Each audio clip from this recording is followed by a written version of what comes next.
চুলেমান ইবনে ইয়াছাৰ অত্যন্ত সুন্দৰ পুৰুষ আছিল। তেওঁ আশ্চৰ্যজনক এটা ঘটনা বৰ্ণনা কৰিছে। এসময়ত তেওঁ মদিনাৰ পৰা হজ কৰিবৰ কাৰণে ৰাওনা হ'ল।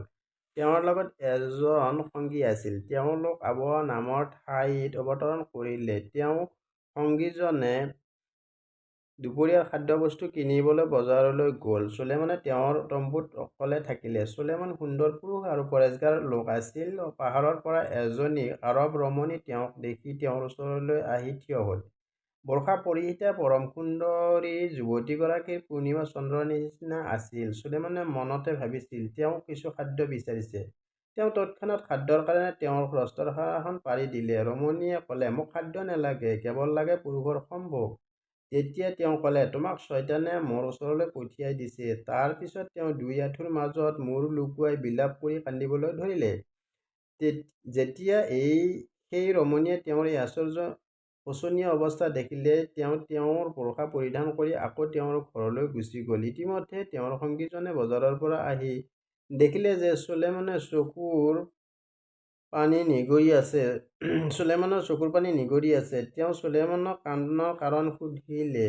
তেওঁ ক'লে, ঘৰত ল'ৰা-ছোৱালী এৰি আহিছো, সিহঁতৰ কথা মনত পৰিছে। সংগীয়ে ক'লে, আল্লাহৰ কছম, নিশ্চয় ইয়াৰ কিবা কাৰণ আছে।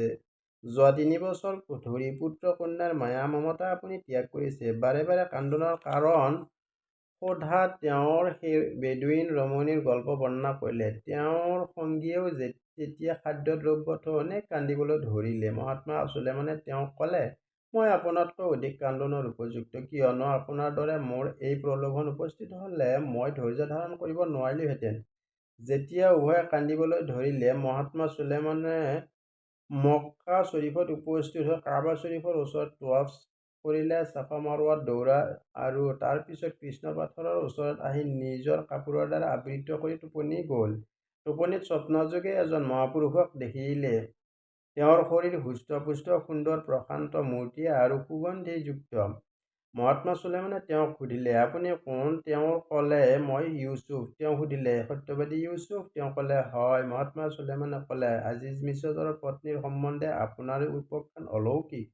হজৰত ইউচুফ আলাইহিছ্ছালামে তেওঁক ক'লে, আবৱাৰ অধিবাসী যুৱতী সম্বন্ধেও আপোনাৰ কাহিনী অধিক আশ্চৰ্যজনক বিষয়।